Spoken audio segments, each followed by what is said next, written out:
Peter Ladner is a lifelong proponent of sustainable urbanism. He, like many of us, is concerned about how we will feed ourselves when global food systems falter. He is also aware of anti-farm urbanists who don't want corn stalks, chickens, or chicken poop in their backyards. It is my pleasure to welcome journalist, former civic politician, and policymaker Peter Ladner to Studio 4 to tell us more. And I called you a public servant, and you are no longer serving the public, are you? Well, I think I'm serving the public in some ways through writing this book. Mm-hmm. And proceeds go to you or somebody else? Proceeds, yes, go to me, yeah. Well, you don't make much writing books these days, I hear tell, but you never know. Urban food revolution, what does it mean? Basically, it's a description of all the things that are going on in individuals, people's lives, in neighborhoods, in associations, in schools, in cities, regions, states, provinces, to get more local, fresh, affordable food into people's lives. Mm-hmm. It doesn't mean we have to go on the 100-mile diet and eat a tulip sandwich or anything, does it? Tulip sandwich? I hadn't thought about the tulip sandwiches, You can eat tulip bulbs, did you know? Oh, the tulip bulbs, yeah. Yes. No, it doesn't. And I've got a picture in there of James McKinnon and Alicia Smith and the 100-mile diet and everything, but they were the first to say that they never intended that people should always eat just within the 100 miles. It was more a way to capture the concept and get people thinking more about their local food. And they did a good job of that. It caught on all over the place, which I think is a testimony to the fact that a lot of people have concerns about where their food's coming from and how they can build some resilience into the sources and take more control over where it's coming from. So if this revolution takes hold, what will change?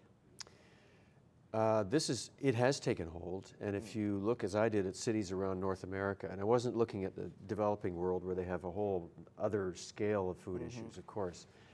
But we're seeing things like in Montreal, a 100,000 square foot rooftop farm, really, that's producing serious amounts of food. All the major food chains are looking at producing food on site, either on rooftops or in parking lots. We're going to see people converting their lawns to food producing gardens, which is happening now all over Vancouver, for example.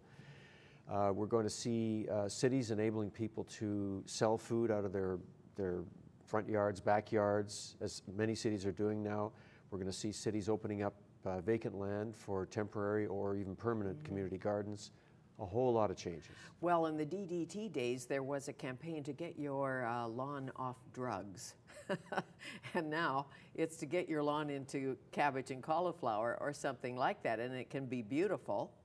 You can put some flowers in there along with the cauliflower, all of that. It doesn't have to be ugly or disheveled. In fact, some of the research I found showed that if you have a community garden in your neighborhood, property values actually go up. And if you think, if it used to be some abandoned industrial lot and now it's got a garden in it and the neighbors are all working there and they're getting together more, it would be an improvement on the neighborhood. It's difficult for a lot of us, however, and you point this out a lot in the urban food revolution, to wrap our heads around the idea food sources are not reliable, that there will come a day when we'll walk into the supermarket and there won't be shelves filled with goodies. Well, this is a subject, I kind of deal with this in the first chapter and then move on, because a lot of people like Michael Pollan, who wrote In Defense of Food, or the movie Food, Inc., deal with this in a much more comprehensive way. But the simple story is our food depends on cheap oil, which is not going to continue. It depends on huge supplies of water, which are in shrinking supply.